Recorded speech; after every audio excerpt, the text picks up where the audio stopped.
Hi, welcome to the Industry Astrology New Moon Forecast for November of 2021.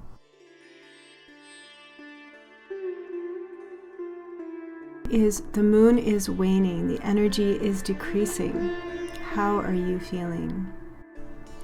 The moon is waning, growing darker.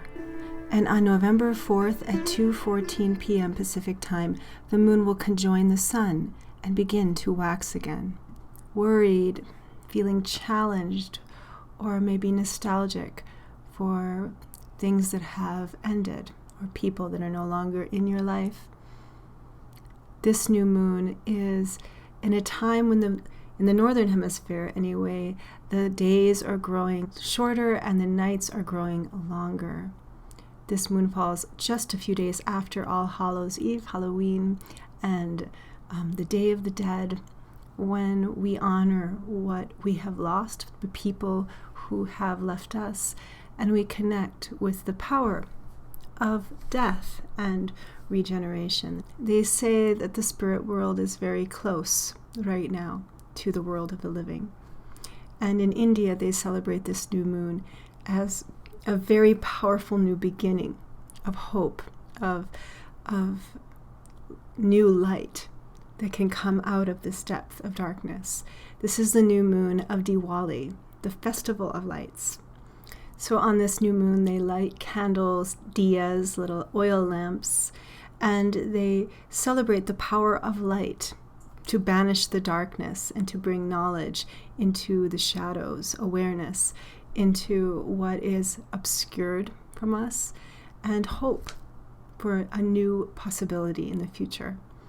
It's also a time when the goddess Lakshmi, the goddess of prosperity, blesses the family and the home. It's a time to clean the home, wear new clothes. And also the god Ganesha is honored to bring in the new year. This year, the new moon of Diwali will fall in the nakshatra of Swati. Swati is an energy of wind, of flexibility, of resilience. It is ruled by the god Vayu, the god of the wind, and is connected to the prana, the spirit, right? The prana that we breathe through our lungs and also that moves the energy in your body. And so this is a great new moon also to do breathing exercises, to really connect with moving the energy through the body as well. So any kind of meditation practice in which you are concentrating on your breath at this time can bring a very deep sort of awareness. The image of Swati is a little shoot, a little plant growing out of the earth, and it is being blown about by the wind.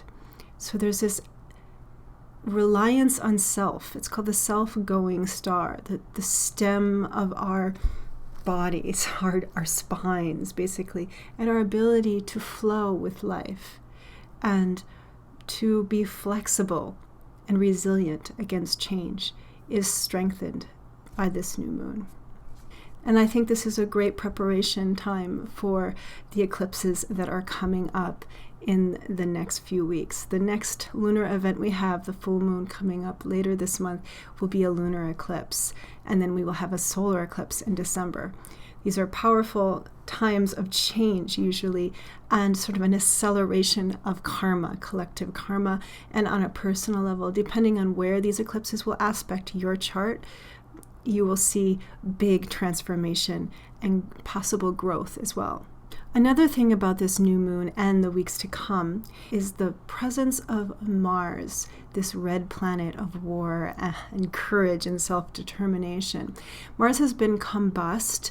That means he's disappeared from the sky. We can't see him. He's in the rays of the sun. And on this new moon, he's also conjoined tightly to Mercury and the moon, of course. These are all together. And so this new moon has a certain tension to it. There may be difficulties actually in communicating your needs with others. There may be a feeling of defensiveness or being challenged. So this isn't a time I would recommend for really deep conversations about emotions, but it is a great time to go within. New moons are a time for pulling within anyway, and connecting to your inner strength.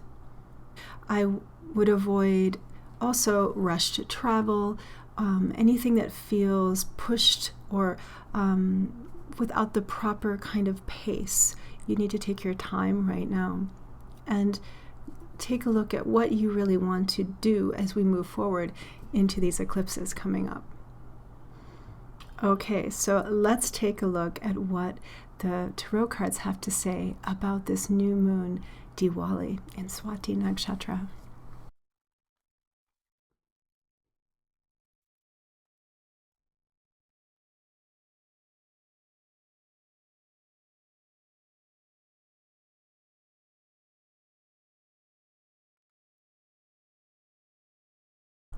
Okay, so the first card that came through, the Prince of Swords.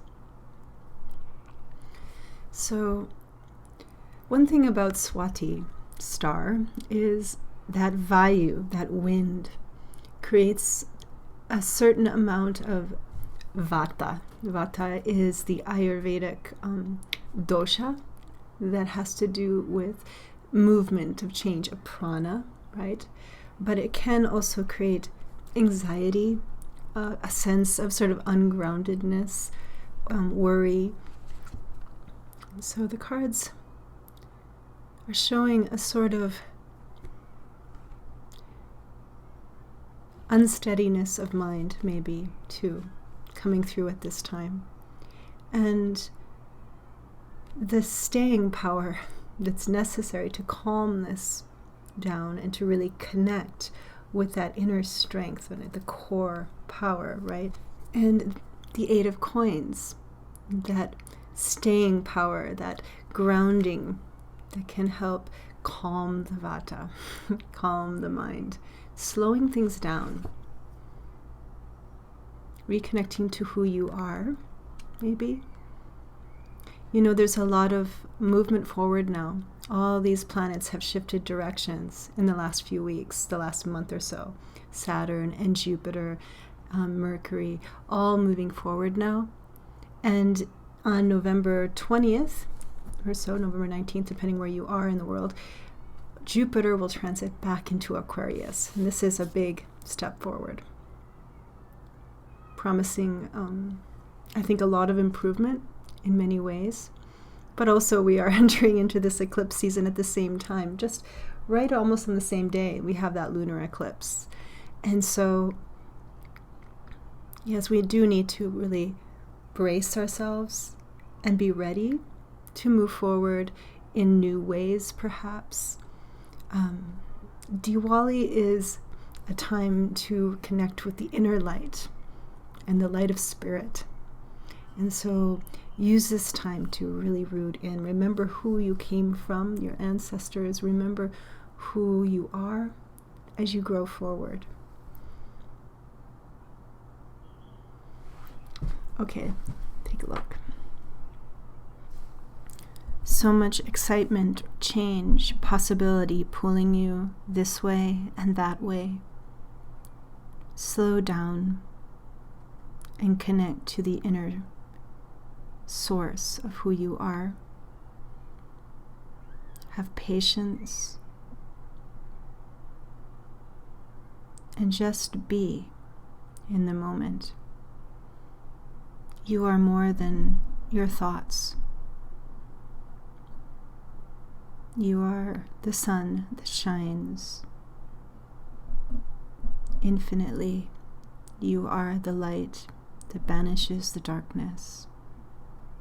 You are protected by an order greater than you. You can put down your baggage and sit down and ride the chariot forward.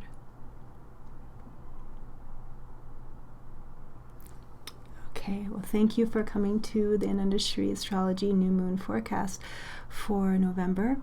I do offer online on Zoom one-on-one Vedic astrology readings and tarot readings, also by phone if you're in the United States. Also, you can check out my newsletter. It's free. Follow me on Instagram and Facebook as well.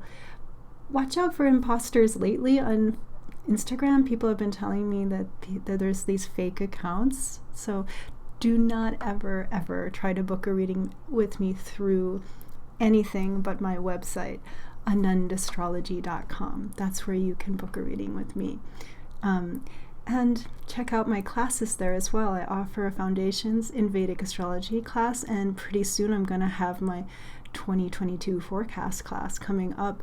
I will see you soon on the next full moon lunar eclipse coming up. Take care. Happy Diwali.